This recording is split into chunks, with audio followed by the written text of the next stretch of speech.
how diplomacy and governance takes place back at home here in India.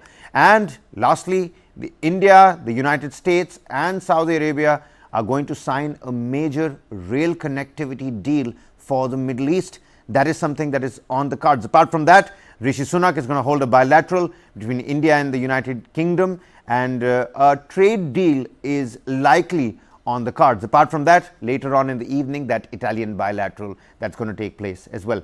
Joining us on the broadcast are going to be some top diplomats and foreign policy experts. But before that, let's quickly listen in to Prime Minister Modi's inaugural remarks at the inaugural session of the G20 summit at the Bharat Mandapam in New Delhi. औपचारिक कार्रवाई शुरू करने से पहले हम सभी की ओर से कुछ देर पहले मोरक्को में आए भूकंप से प्रभावित लोगों के प्रति मैं अपनी हार्दिक संवेदना प्रकट करना चाहता हूं।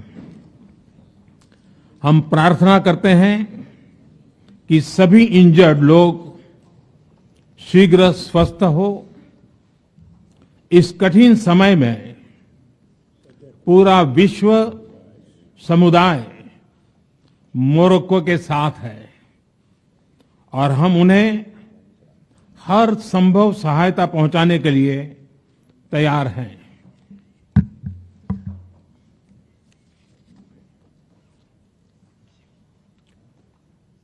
Your Highnesses, Excellencies, G20 के प्रेसिडेंट के तौर पर भारत आप सभी का हार्दिक स्वागत करता है। इस समय जिस स्थान पर हम एकत्रित हैं, यहां से कुछ ही किलोमीटर के फासले पर लगभग 2500 साल पुराना एक स्तंभ लगा हुआ है। इस स्तंभ पर प्राकृत भाषा में लिखा है, हेवम लोकसा हित मुखेति अथ इयम नातिसु हेवम, अर्थात मानवता का कल्याण और सुख सदैव सुनिश्चित किया जाए। 2500 साल पहले भारत की भूमि ने यह संदेश पूरे विश्व को दिया था। आइए इस संदेश को याद कर इस G20 समिट का हम आरंभ करें। 21वीं सदी का यह समय पूरी दुनिया को नई दिशा दिखाने वाला और नई दिशा देने वाला एक महत्वपूर्ण समय है। ये वो समय है जब वर्षों पुरानी चुनौतियां हमसे नए समाधान मांग रही हैं और इसलिए हमें ह्यूमन सेंट्रिक अप्रोच के साथ अपने हर दायित्व को निभाते हुए ही आगे बढ़ना है। फ्रेंड्स, कोविड-19 के बाद विश्व में एक बहुत बड़ा संकट विश्वास के अभाव का आया है। युद्ध ने इस ट्रस्ट डेफिसिट को और गहरा किया है। जब हम कोविड को हरा सकते हैं तो हम आपसी विश्वास पर आए इस संकट पर भी विजय प्राप्त कर सकते हैं। आज G20 के प्रेसिडेंट के तौर पर भारत पूरी दुनिया का आह्वान करता है कि हम मिलकर सबसे पहले इस ग्लोबल ट्रस्ट डेफिसिट को एक विश्वास, एक भरोसे में बदलें। यह हम सभी के साथ मिलकर चलने का समय है और इसलिए सबका साथ, सबका विकास, सबका विश्वास, सबका प्रयास का मंत्र हम सभी के लिए पथ सकता है। वैश्विक अर्थव्यवस्था में उथल-पुथल हो, नॉर्थ और साउथ का डिवाइड हो, ईस्ट और वेस्ट की दूरी हो, फूड, फ्यूल और फर्टिलाइजर का मैनेजमेंट हो, टेररिज्म और साइबर सिक्योरिटी हो, हेल्थ, एनर्जी और वाटर सिक्योरिटी हो, वर्तमान के साथ वाली पीढ़ियों के लिए हमें इन चुनौतियों के ठोस समाधान की तरफ बढ़ना ही होगा। फ्रेंड्स, भारत की G20 प्रेसिडेंसी देश के भीतर और देश के बाहर इंक्लूजन का, सबका साथ का प्रतीक बन गई है। भारत में ये पीपल्स G20 बन गया। करोड़ों भारतीय इससे जुड़े। देश के 60 से ज्यादा शहरों में 200 से ज्यादा अधिक बैठकें हुई। सबका साथ की भावना से ही भारत ने प्रस्ताव रखा था कि अफ्रीकन यूनियन को G20 की स्थायी सदस्यता दी जाए। मेरा विश्वास है कि इस प्रस्ताव पर हम सबकी सहमति है।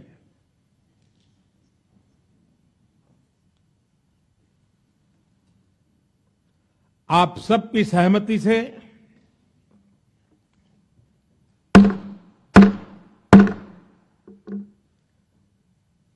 आगे की कार्रवाई शुरू करने से पहले मैं अफ्रीकन यूनियन के अध्यक्ष को G20 के स्थायी सदस्य के रूप में अपना स्थान ग्रहण करने के लिए आमंत्रित करता हूं।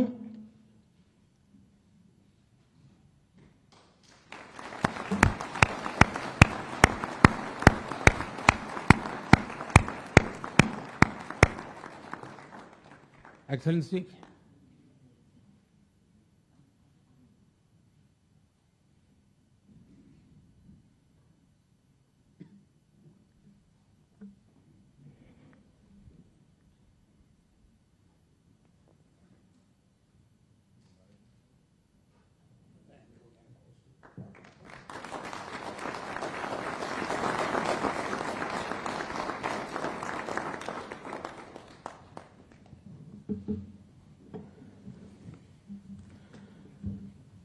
इसके साथ ही मैं मीडिया के साथियों से भी विनम्र आग्रह करूंगा कि वे अब हमें समय दें और इस सभागृह से बाहर जाने का कष्ट करें। Well, I would on the other hand go on and say that the Prime Minister has given time to us, the media people, to finally, decode, analyze, talk about what, he essentially said at the G20 summit. Joining us on the broadcast live from the Bharat Mandapam is my colleague and Strategic Affairs editor, Aditya Rajkaul. Aditya, so much has happened since the last time we spoke. And now the Prime Minister has given his inaugural statements, his inaugural remarks. What a great way to begin the G20 summit. Talking about the latest developments in Morocco, letting the representative of the African Union come and finally sit on the high table, those gavel strikes on the table. I mean, really tells the world the big message that India has certainly not just arrived, but we're that guiding light, that guiding beacon, for the global South as well. Well, that's right, Kabir. That clearly speaks about the leadership and the empathy coming out from Prime Minister Modi's speech when he spoke about what happened in Morocco, spoke about condolences to the members who suffered there, and also pledged India's support to the common people in Morocco. But as India's president, he spoke about India's presidency of the G20. He spoke about how it is important to speak about an inclusive approach, about the global South actually coming out with African Union actually becoming the member of the G20. That powerful moment when he actually personally, invited the African Union representative to the high table. But apart from that, he spoke about how India led this presidency as a people's presidency. There were 200 events that took place in more than 60 cities. He spoke about the cultural element to it, but also how the human interest and the human-centric approach is essential and important in any kind of a dialogue. Of course, most of the sessions that will take place, be it One Earth or the One Family, will be closed door sessions.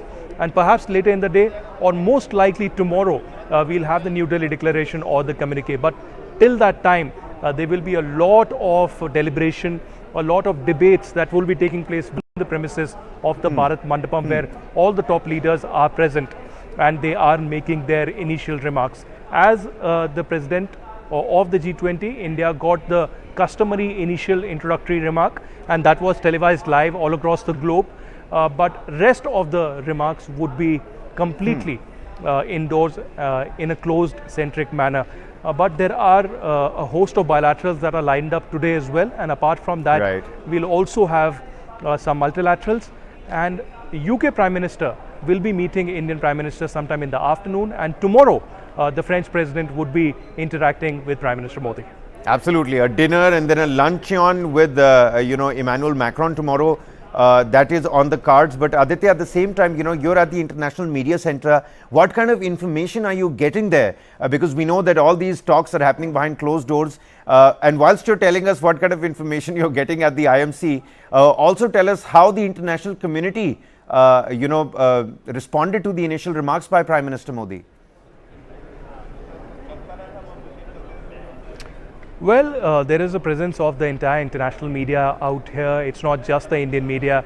There are reporters and journalists and editors from all the G20 countries. And apart from that, the 9 invitees, special invitees, who've been invited personally by Prime Minister Narendra Modi.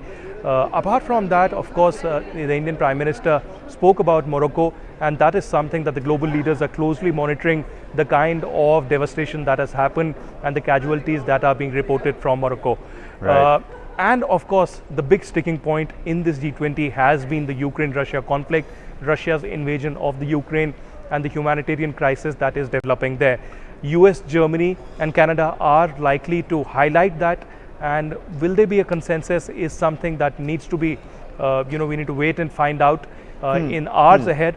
But as of now, it doesn't seem that there will be a consensus, because that's what happened at the Bali Indonesia G20 summit, and also earlier when we had the foreign affairs ministers meeting of the G20 without any consensus. Aditya, we're getting visuals from various global leaders' X handles and social media handles. We earlier learned how Rishi Sunak met with the Italian leader Giorgia Meloni at their hotel premises. There's a lot of intermingling that is in fact happening. Now, sources are also telling us that there is likelihood of the Russian and US delegations to meet on the sidelines of the G20. How probable is this? I don't want you to jump the gun here, but how probable is something like this? Well, yes, we saw beautiful visuals of Rishi Sunak actually meeting his Italian counterpart. We also have the French actually interacting with the Singapore Prime Minister perhaps tomorrow. But there will be a bilateral or a pull aside between Russia and US is something that cannot be guessed right now. There is no official confirmation as such. Earlier there have been such pull asides and meetings that have taken place in India and abroad. But as of now, at a time when it's a very volatile situation, recently there have been missile attacks in Ukrainian markets on civilians with heavy casualties. So we'll have to wait and watch whether that happens or not. Of course, the Russian President Putin and the Chinese President Xi Jinping have not visited India for the G20, but they have sent in their foreign ministers who are very much part of the G20 process. But as of now, deliberations are continuing. I'll certainly not jump the gun, just like you mentioned. But any time that I get any details from my sources or any other details on this big development, certainly we'll share it on News9 Live first. Right, and you know what, Aditya, that G20 pass that you're wearing is certainly one for the scrapbook and for for you, well, in the future for your family to see. But what other cool paraphernalia and goodies have you gotten? Can you tell us about that as well? I'm more excited and envious of the fact that I'm not there at the International Media Center. Well, yes, we'll get you here next time, Kabir. I'm sure, if not G20, next year we have the Quad meeting taking place, and the President Biden has already confirmed to Prime Minister Narendra Modi that next year he'll be visiting there. I'll make sure that you are here and anchoring from here, and we are chatting this together. But apart from this, we haven't got much. A customary bag and some other cultural elements, the traditional elements that have been distributed to all the delegates and the media persons who are present here from all across the globe. All right, and Aditya, I know we're going to let you off the hook. What next? Just tell the viewers very quickly what next. The second session is going to begin, but before that, some bilaterals. What can we expect? Well, in half an hour from now, the first session would be concluding. We won't get exactly details of what exactly happened as of now, but thereafter, there will be some time for bilaterals. As I mentioned, there will be a quick bilateral with UK and Japan, where Prime Minister Modi will be interacting with the Prime Ministers of Japan and UK. Thereafter, the second session will take place, the One Earth and One Family. And finally, at 5 p.m., we'll have two multilaterals that will be taking place. One such multilateral will be between US, UAE, Saudi and India. And finally, the final element of the evening would be Rashtrapati, the President of India, Draupadi Murmu, hosting a dinner for all the G20 leaders and the special invitees. All right, Aditya, many thanks for joining with us. We'll keep coming back to you, and if you've got an update for us, we're only a small ping away. Aditya Rajkot, ladies and gentlemen, bringing us those updates live from the Bharat Mandapam, where behind closed doors, at the moment, the first session is currently on and is active. We also have with us, several guests who are going to join us on the show. Group Captain, retired V.N. Jha, editor for the Counter Views. A very warm welcome to you, sir. This time around, not space research. We're going to talk about India's odyssey, not on the spatial realm, this time on the geopolitical realm. And also with us on the broadcast is soon going to be Ambassador G. Parthasarathy, former Indian diplomat. And I'm going to take my first question to Group Captain, but with us soon is also going to be Banu Chandar Nagarajan, foreign policy expert, who's also going to be with us. Now, you know what, Group Captain, the way with which Prime Minister opened up the G20 summit, that message has been heard loud and clear across the expanse of the global map. But what, according to you, is going to be the hottest topic for discussion? Last time around, like Aditya was mentioning, in the Bali edition of the G20, there was no consensus on the Ukraine issue. Do you think we're going to move some steps forward from last G20 to this time around? Thank you very much, Kabir. I feel, proud to be in association with you as a fellow colleague. I have been the editor of this magazine, The Counter Views, mostly looking at the other side of the coin. So, a bit of contrast of what is happening and what is coming into my magazine. But yes, PM, his actions, his global perspective, and his approach has been in my focus in many of my articles, and I'll try to adhere to my own experience onto this issue and what is happening here on and how it is likely to progress further. Okay. What PM started, that human touch of the happenings in and around Morocco event of earthquake, and he desired that any type of help that is required, India is ready to help.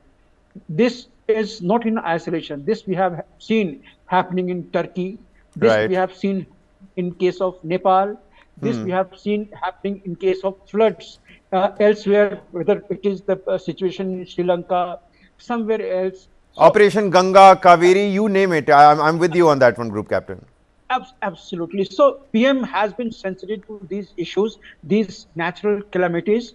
And there are many precedents in this precedences in this happening. So it's not in isolation, and we compliment India, PM Modi, for this approach. Secondly, you asked me about the challenges. Look, Bali failed because of Russia-Ukraine war. And it is likely to fail. If this is the only sticking point, it is likely to fail once again, because today it is no longer a Russia-Ukraine war. Today it is a frank Russia-NATO war. All 29, 30 nations of the NATO are sending their equipment to the ground, to the battleground on Ukraine, including their people, soldiers who are operating those sophisticated machines. So it is much escalated. So we can expect, much worse of the fallout of what we had seen in Bali. But there are many other positives that PM Modi is carrying. One is that the African Union has, till now, they had been the observer on the sideline. Now they are the permanent member of the G20. So that is one takeaway. Secondly, the last part of Modi, what he mentioned that he wants to see, and as a G20 chairman, he would like to see women-led development of the world. This G20 is entirely different from any other platform. It is mostly the economic situations and how humanity is going to be incorporated within those economic situations. That is what is being carried forward for the entire world. And on that perspective, when he Right. said that he wants to see this women-led development, I wish to see many things happening in the closed doors.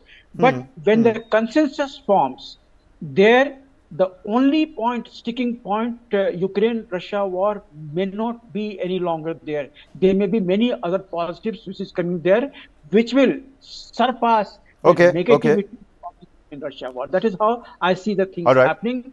There are many other issues that, as the time passes, I'll we will cycle back to talk. you. I'll cycle back to you, Group Captain. Do stay on with us on the broadcast. Ambassador Parthasarathi, former Indian diplomat, also with us on the broadcast. Ambassador Parthasarathi, echoing on what Group Captain Jha, where he left us. Of course, there is the angle of South China Sea and the growing dragon's dominance in the Indo-Pacific. There is, of course, the Ukraine war. And what Group Captain Jha essentially spoke about was how the Bali edition of the G20 failed. Now, the idea is not to call out Group Captain over here, but is it fair to call it as a failure? Is it fair to state it as a failure? Because dialogue, diplomacy, deliberation, I mean, it's like a two-way street. It needs to constantly happen. So we might not have come to a consensus, but a dialogue did not really hurt the situation either now, right?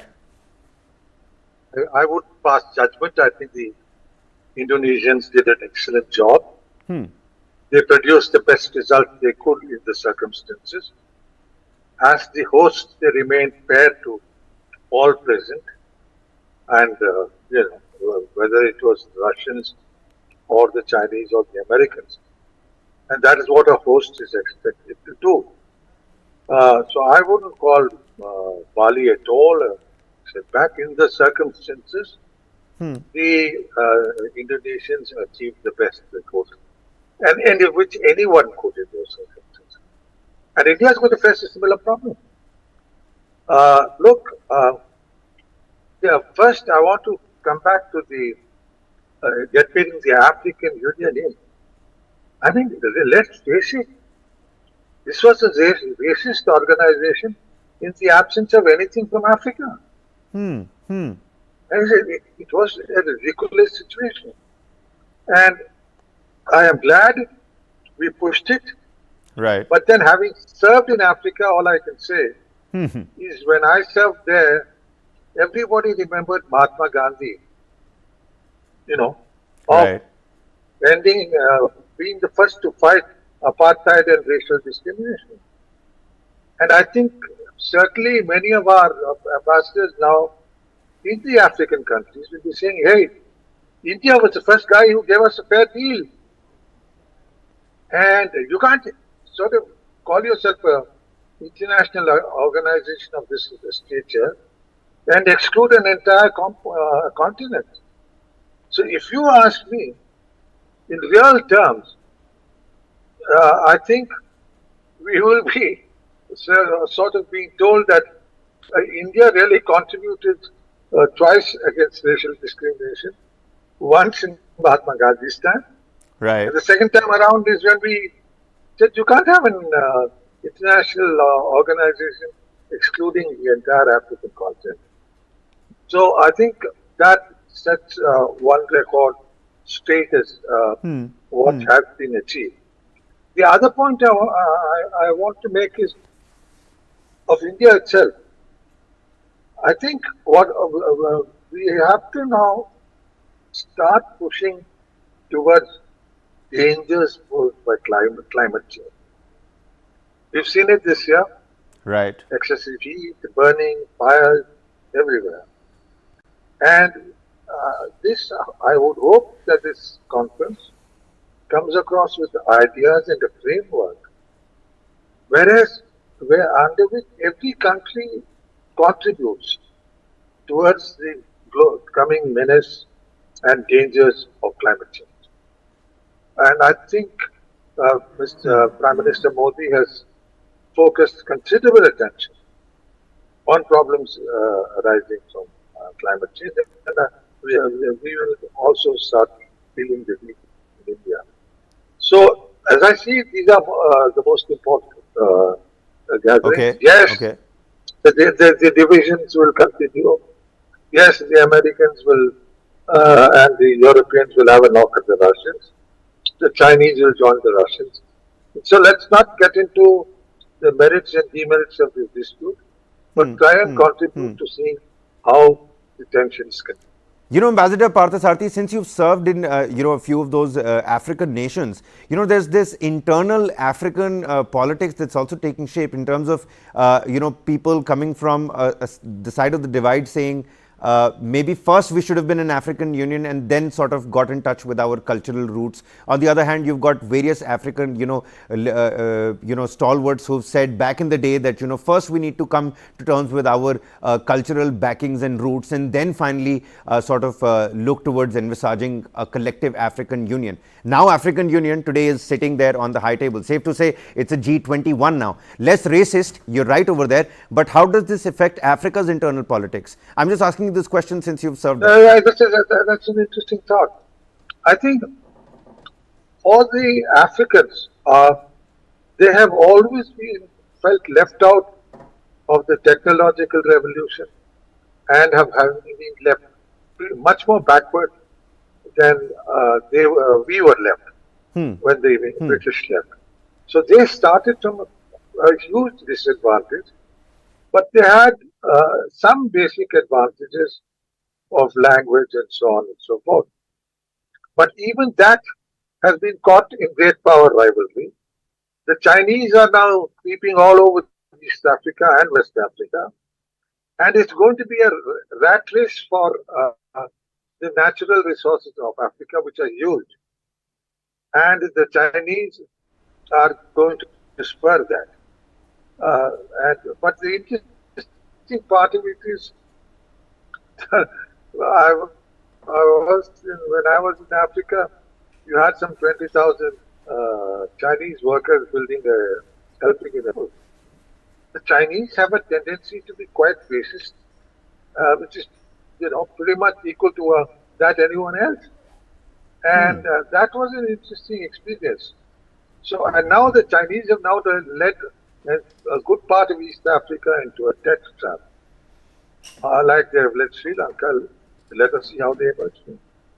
So I think as far as India is concerned, I'm glad we kept our relations either to the infrastructure or to providing assistance in their modernization.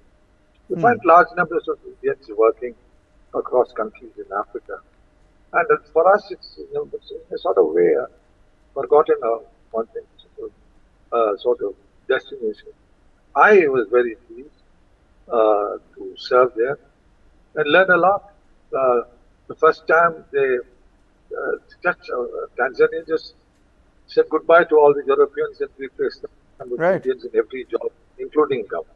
There is a lot that people can learn from the Africans. I mean, for Indians, our struggle of decolonization, because I personally believe that it's a never-ending process. You continue to decolonize yourself for the time that's left. And I think we've picked up so much of that from how Africa began its own decolonization and imbibing the language English. So of course, great to see that African Union is out there. But Ambassador Parthasarathy, you touched upon the debt diplomacy. I'm going to take that question, expand it a little bit when I talk to Bhanuchandar Nagarajan, foreign policy expert with us on the broadcast. Now, Bhanuchandar, this debt diplomacy of China, that is something that the global platform needs to tackle, as well. The debt structure, sir was talking about East Africa, but it's not just in isolation about East Africa.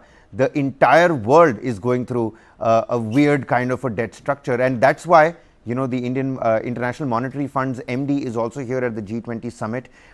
She said herself that 3/4 of global growth will now depend on developing economies. How do you think that is going to be a challenge? How can we overcome that particular impasse?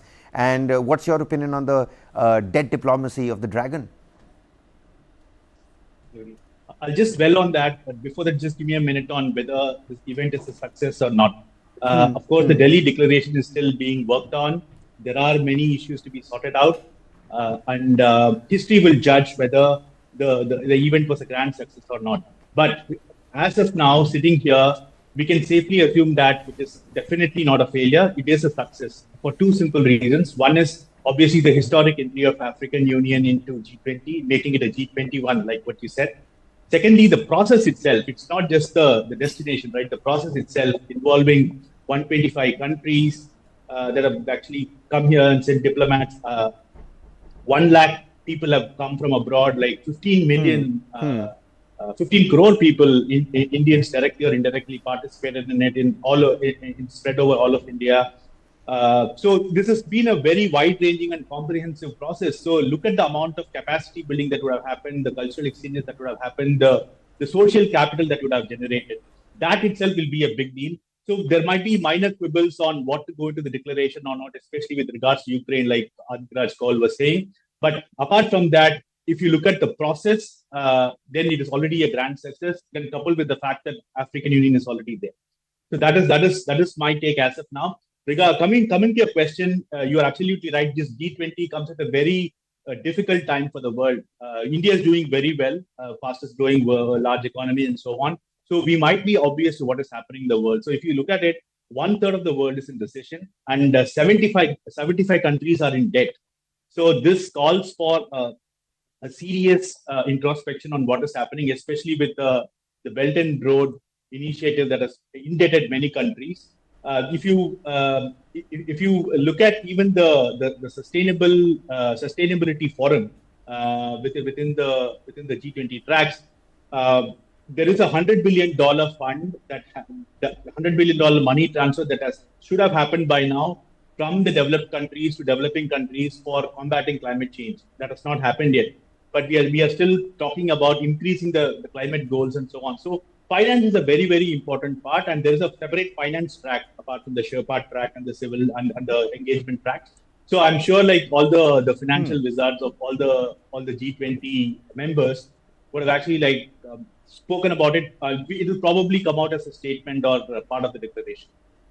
Well, all right, Bhanuchandra, do stay on with us. Cool T-shirt that you're wearing. I didn't know ISRO's and Chandrayaan 3 was suddenly so heavily into pop culture. We were starting printing T-shirts on ISRO as well. But, cycling back, Group Captain Jha, do stay on with us. I'm going to take a quick question to Ambassador Parthasarathy, who's with us on the broadcast. Ambassador Parthasarathy, there are sources, who are telling us that there could be a poolside meeting between the United States' delegation and the Russian delegation, and the Ukraine war, well, we all know, is a hot topic on the high table. Your viewpoint on that, how probable is that? Could something like that happen? I mean, we've seen poolside meetings, but US and Russia in India, what's your opinion on that? Look, the meeting will be at the level of two foreign ministers. I'm not sure whether Lavrov is going to go meet with Joe Biden. So it depends. If it's Biden receiving Lavrov, I would take it as a serious gesture. But if it is Lavrov meeting his American counterpart, it's more or less, saying, taking things in style. But let me say this. This sort of not so cold war between the US on the one hand and the NATO allies between the Russians on the one hand and the NATO allies on both is hurting both sides. The Russians, and I've lived there long enough, can take this in their style. They will take it as another sort of South Africa, as something they went through like two world wars. And they have a lot of resilience.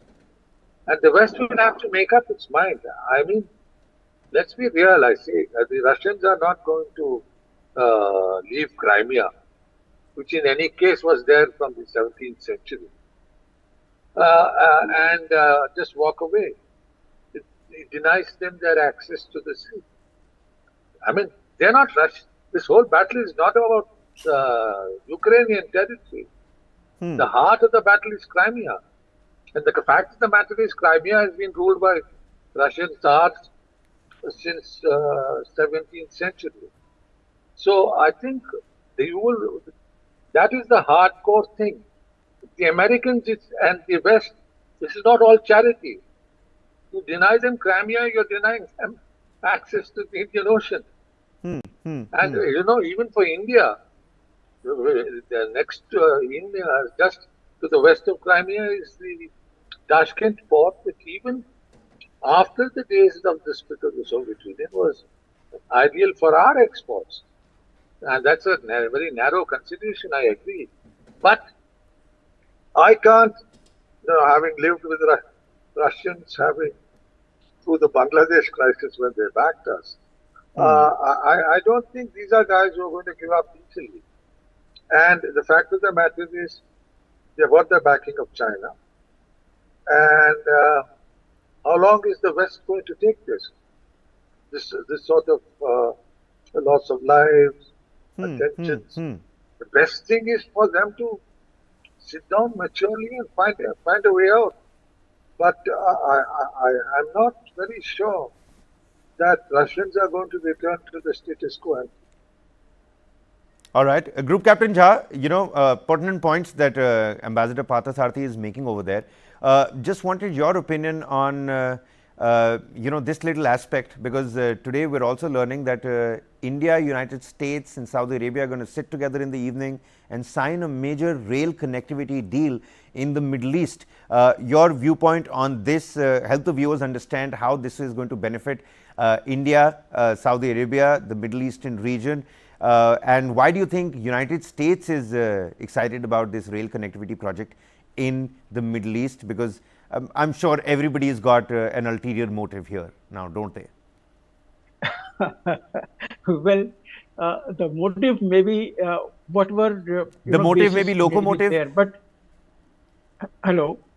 The motive may be a locomotive. Yeah. Can you hear me? I can, sir. Do go on. Okay. See, we will not go on to the motive side, but look at PM Modi's approach for the connectivity here in the south. He has already given the call East policy, look East policy, connect East policy. And in that, we are seeing that something is forming up, connecting Nepal, Bhutan, India, Myanmar, Bangladesh. This approach is already there. And now you see what is going to happen on the other side, towards the Middle East side. In case if this formulates and in case this materializes, then you have almost defeated the Chinese BRI. Here you have got the alternative with you. And this alternative is much better than any other alternative because you are connecting the various seaports. So it's huge. It's going to be a huge in case if this culminates into the reality. और कहते हैं कि मोदी है तो मुमकिन है. Once he has said, he must have explored this from various other angles.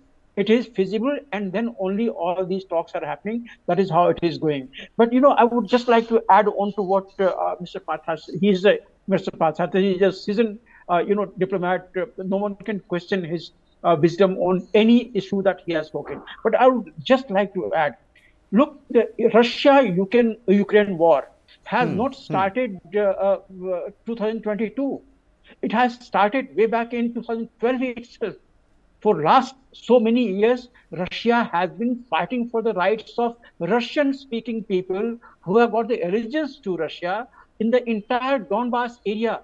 So the Donbas and the Crimea, these are the area where Russian-speaking people having allegiance to Russia, having passports of Russia, are working there. So Russia is not going to leave that. There's only one small possibility. and that is Kherson. Kherson could be given in case if there is a negotiations happening. Kherson may be a small, compromise what Russia may be willing to take. Otherwise, Donbass is one into the heart of the Russia. Zaporizhia is the entire power center with those nuclear Right. power stations there. That's the power with Russia that they will not like to leave easily. Kherson is the one which Russia can give back to the Ukraine in case if any negotiations happen. But please do remember, what started with the Russia-Ukraine war is no longer Russia-Ukraine war. Now it is Russia-NATO war, and with the dirty bomb landing at the Ukrainian hands, we are going to see much worse thing in the coming days in case if anything goes wrong, Kabir.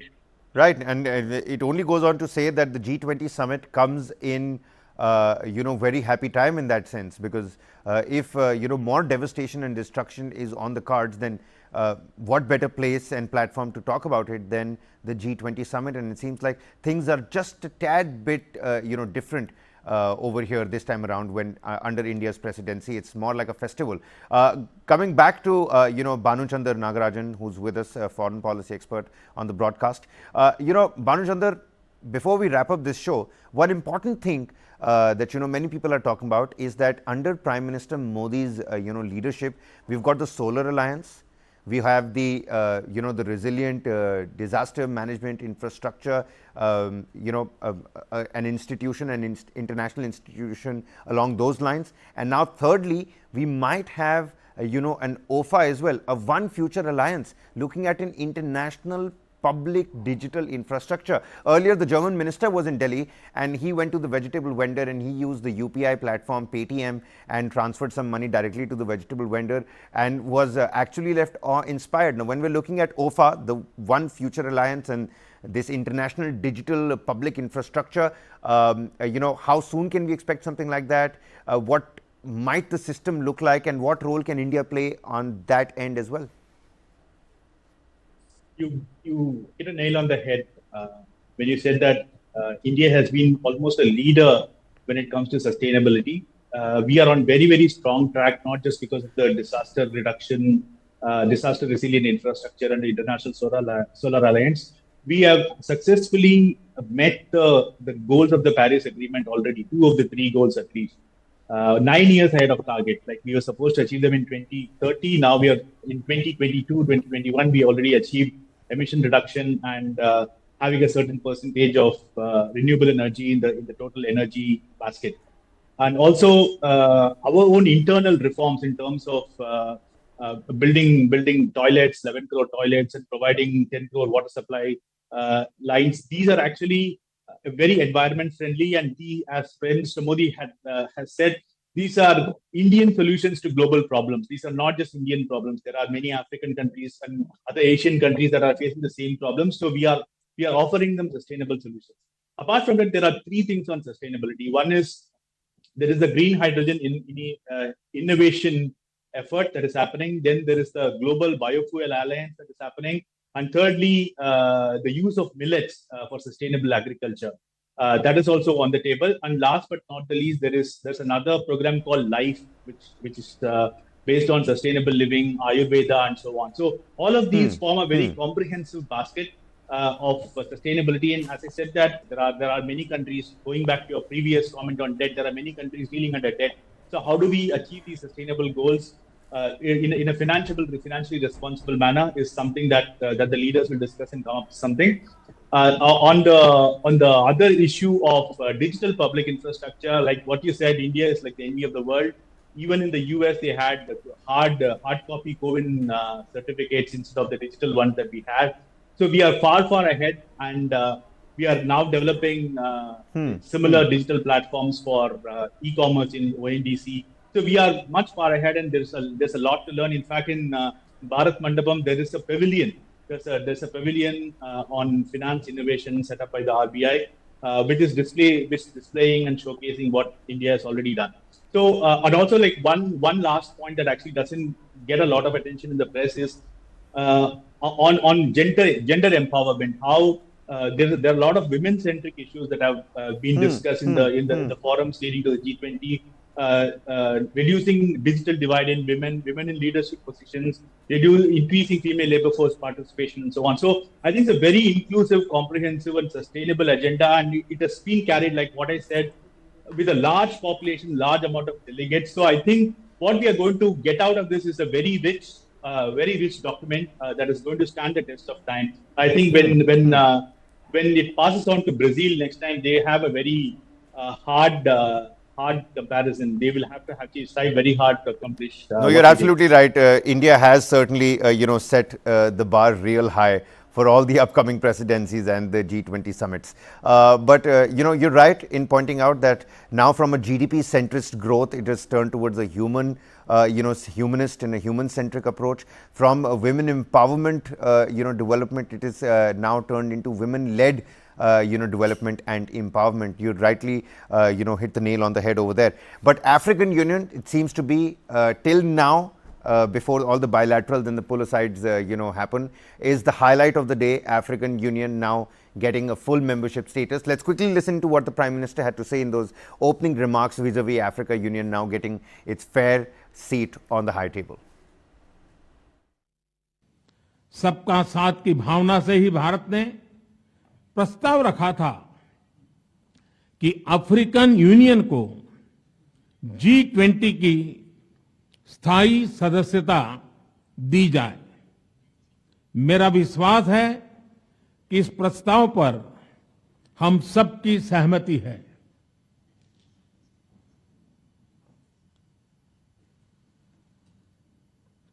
आप सबकी सहमति से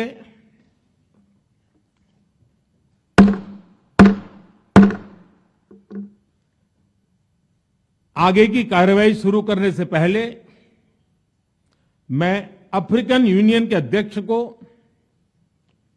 G20 के स्थायी सदस्य के रूप में अपना स्थान ग्रहण करने के लिए आमंत्रित करता हूं।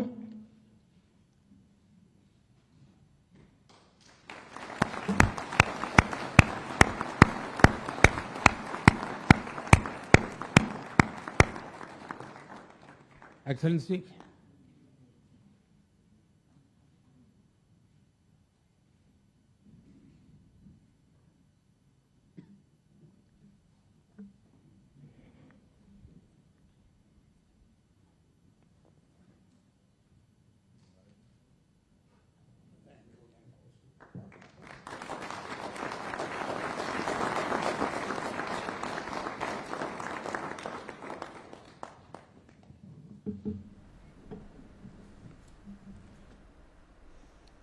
Well, now, Ambassador Parthasarathy, no matter where you are, what country you belong to, I'm sure, if one understands geopolitical diplomacy, if one understands what the G20 summit is and what it means for the African Union to finally be on the table, that particular person is going to be grinning from ear to ear now, isn't it? What a big, big day for the entire continent of Africa, and the larger message that India is sending to the entire world, that India is that guiding light, in action, in principle.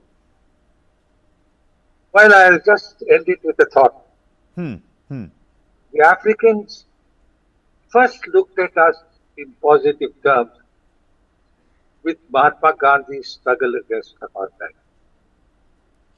The second thing was, which we seem to forget, the accelerating of the process of decolonization in Africa, which we set. And let me tell you, some of the colonial powers had to run across all sorts of resistance, not exactly non-lethal, which we were providing to African freedom fighters. So I think it is in this fitness of things that we sort of keep this in mind, because I'm sure we will do a lot of studies along with the Americans, with the Africans. And I think perhaps the greatest humanistic contribution that India made is to give the African people a legitimate right some colonial and racial dominance. Right. Group Captain Jha, from what Ambassador Parthasarathy, left off, he says that it was almost like a racist club, the G20. Earlier, Ambassador Vora was on our show. He said that the G7 was the elitist Brahmin club and the G20 was the Kshatriya club. Now it's the G20, G21. But what's your opinion on that? Is the G20 now less of a racist club, is less racist? And I certainly do agree with what Ambassador Parthasarathy had to say. What's your opinion on that, Group Captain? Kabir, to be very frank, I would like to start from where you had left.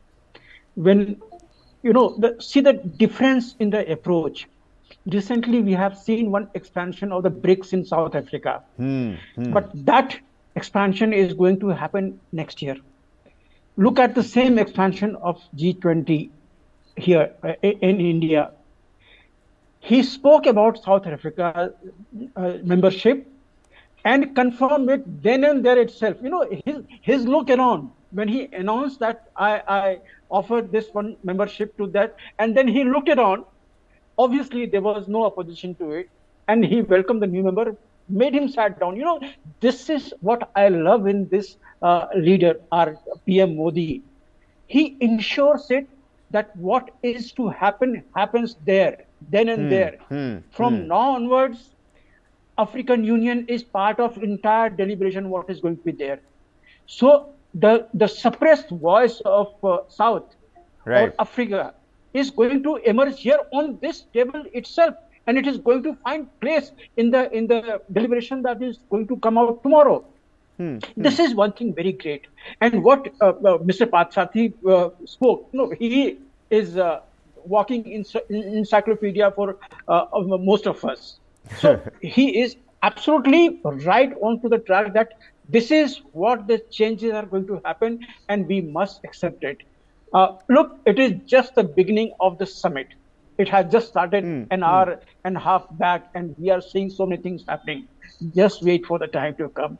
Look what all are happening. आगे आगे देखते जाओ होता है क्या? Absolutely, Group Captain. आगे आगे देखते जाइए. One Earth, one family, one future. और इस future में क्या होगा ये आपको आगे आने वाले दिनों में पता चलेगा. Under India's presidency, of course, another first has been added. The stage was set, and Africa Union is now in fact part of the G20. Like Ambassador Parthasarathy put it, India is that credible friend. Back in the day it was Mahatma Gandhi and the entire apartheid struggle. Today India has again lent a helping hand, a friendly effort in making sure that African Union is now at the high table at the G20 summit, soon going to be G21. Well, gentlemen, many thanks for joining us here on the broadcast. Group Captain Jha, Ambassador Parthasarathy, and of course to you, Bhanuchandra Nagarajan, as well, foreign policy expert. Many thanks for all the insightful inputs that you've given us here at News 9 Live, ladies and gentlemen. We're going to continuously bring you the updates from the Bharat Mandapam, shows specifically focused on the climate agenda, shows specifically focused on the one family agenda, and shows specifically focused on the one future agenda as well. Vasudhaiva Kutumbakam, it flows from within us here at News 9 Live. A lot of firsts that have happened. One future alliance, is that on the cards as well? Well, we'll have to wait and find out. Lots of bilaterals going to happen. Second session right around the corner. Don't go anywhere. News 9 Live is your one-stop destination for everything related to India's G20 summit.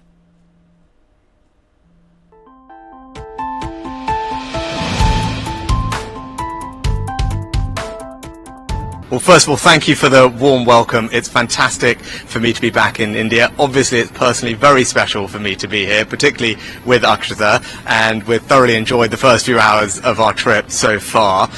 Now, when it comes to Ukraine and Russia and the conflict, one thing I will be doing is highlighting that the devastating impact that Russia's illegal invasion is having on millions of people around the world, particularly on food prices. Russia recently has pulled out of a grain deal that was shipping shipping grain from Ukraine to many poor countries around the world, and now you've seen food prices go up. That's causing suffering for millions of people. It's not right, and one of the things I'll be doing is making people aware of that impact of Russia's illegal war. Now, I think there'll be many things that we'll be discussing here at the G20 under India's leadership, and I'm confident that we'll make very good progress on a range of different issues. I think G20 has been a huge success for India. India is the right country at the right time to be hosting this, and I feel we're going to have a very good couple of days of deliberations and decisions made. I think it's a great theme, and actually when you say one family, you know, I'm an example of the incredible living bridge that Prime Minister Modi described between the UK and India. You know, that almost 2 million people like me in the UK of Indian origin. So it's very special for me to be here as British Prime Minister,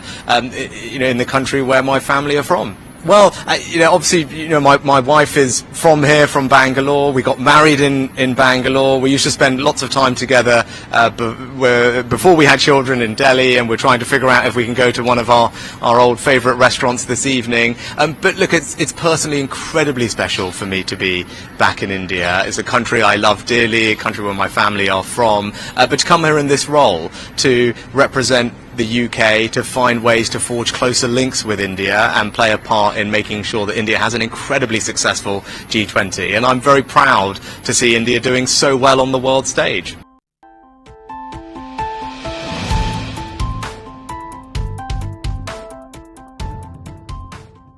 Hello and a very warm welcome. You're watching News9 Live. I'm Kabir Naqvi and you're watching News9 Live's G20 HQ Central, because we're bringing you the top developments and minute-by-minute updates from the Bharat Mandapam, where the inaugural session of the G20 summit, the first session, One Earth, is being carried out, after which all the member nations are going to disperse for some sideway pull-apart meetings, after which the second session is going to take place, One Family, all part of the larger theme of Vasudhaiva Kutumbakam, One Earth, One Family, One Future under India's presidency. Now, a lot of firsts have happened. Let's quickly take a look at the G20 headlines, ladies and gentlemen. Now, the Prime Minister, and we're going to quickly play out that reaction as well. The Prime Minister has called for a removal of the global trust deficit. That is something that the Prime Minister has focused on. Apart from that, the African Union has gotten a full G20 membership.